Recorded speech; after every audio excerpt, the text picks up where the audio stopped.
Alright, everyone, this is Ash. Welcome back to the King's Speech. So, as promised, we are catching up with Akane-Banashi. So let's get straight into it with Akane-Banashi, Chapter 41, Sharaku the Unteaching, with story by Yuki Suenaga, art by Takamasa Moe, and Rakugo supervision by Kiki Haishiya, with translation by Stephen Paul, and lettering by Sneer Aron. And we have the history of mid-20th century of Rakugo cannot be told without mentioning this man's name, Sharaku Runsaika. He had a reputation for his excellent depictions of female characters. His Akane-Banashi stories set in brothels and pleasure halls were simply exquisite. He was known as Ten Shukaku, meaning Heaven's Scarlet Kurua, but he had one other epithet, Sharaku the Unteaching. He refused to teach his ways to others and did not take a single apprentice under his wing. This was because he could not imagine anyone properly inheriting his art. Women were out of the question, of course, and a young man would not be able to grasp the true essence of his work. And an experienced Rakugoka would add his own flavor, besmirching the techniques he had developed so carefully.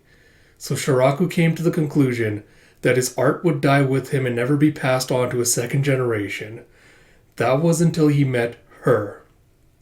And you see him just having a drink with Urara. It's like shortly after they first met, Sharaku convinced her to become a Rakugoka.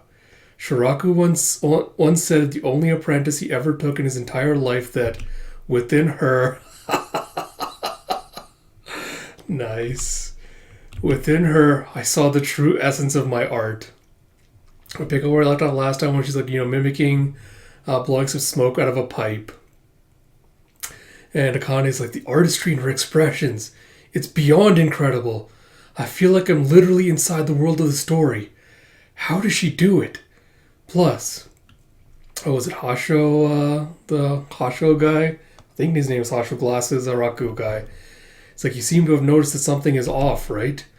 Although Akane-Banashi are set in brothels, the main character is always a man. Many of these stories are poking fun at a man's failures and foibles.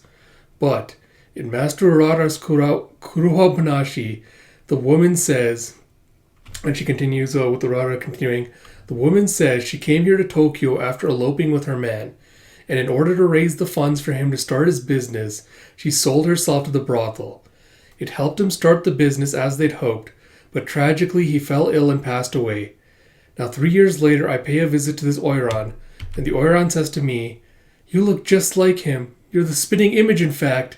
It's like, whoa, now we're really getting somewhere. And then, you see, like, as his good, like, expression on his face, you see audience guys, like, also getting, like, all super excited and riled up as well. It's like, I want to support you from now on, to give you my everything. Would you keep visiting a woman like me to keep me company? So I say, sure, I'd love to keep coming here.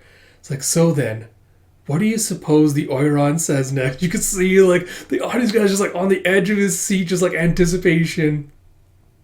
And it kind of like, I've got it. I know what feels off. The line between the story and the real world has been blurred. And you see Hasho continuing, a poorly told Akane-Banashi can be unbearable. A Akane-Banashi only truly blossoms when the audience is made to fully understand how the brothels of that time worked.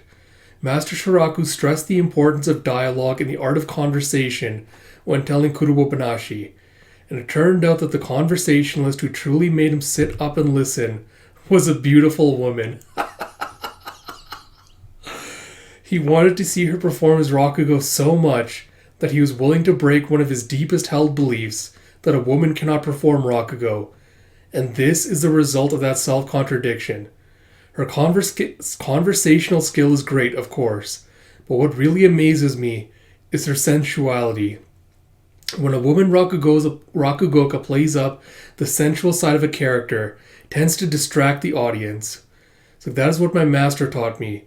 It's true that feminine sensuality can have a limiting effect on the story, but rather than downplaying that aspect, she plunges her listeners even deeper into the world of the brothel, and wields it like a weapon that elevates her art even higher. She has a bewitching air that enthralls those who see her, and a conversational skill that bowled over a legend from the 20th century. She bewitches the audience with Akane-Banashi. She is the true master of these stories. Again, epic. Oh, God, just beautiful panels you have. She is the courtesan from hell. Urara runs psycho. You just see like her gesturing is like there's a mountain of corpses behind her in the background. Oh, very well done. Alright, so I guess small little bit of thoughts on this chapter. Not really super much to say. So I feel like a lot of this chapter kind of like getting exposited at and like being told, what makes Urara great, like why everyone, like what's the appeal of her storytelling is, etc., etc. And I feel like it was a little bit too much tell rather than show with it. Like the art absolutely like enhances like the exposition that we're getting. Like it makes you like understand. Like it helps to like cement the exposition that we're getting. But I feel like we didn't really get to like see like the sensuality of stuff really coming across through the art itself. It feels like it's kind of just like we're being told about it rather than being like able to see it or experience it. And I guess that's one of like the downsides of having a written medium like this, a visual medium like this. There's only like so much you can get across. Give me a second so I can stop my dog. Sorry for that break, but yeah, I think the thing for me is like it keeps mentioning like sensuality and like, oh, she's a good conversationalist, etc., etc. And like, yeah, there's like something about her that like makes people sit up. But apart from the fact that she's beautiful, there isn't really much emphasis or like descriptions based on like what exactly is like, because sensuality can encompass a lot of things. It can encompass like mannerisms, voice, cadence, the way you just like use gestures, expressions, things like that. And I think the fact that it doesn't really specify or identify like what specifically about her performance is sensual, I kind of feel like lessens the impact a little bit. Yeah, so apart from like it was a good chapter, it was an enjoyable chapter, but like there wasn't really much to say because again, we're kind of just being exposited at and told like why her performance is so great and like what's so great about it rather than seeing it as in other cases. But yeah, apart from that, like minor complaints. Artwork as always is phenomenal. So not much more to say with that. So like I mentioned, I will be caught up with Akane today.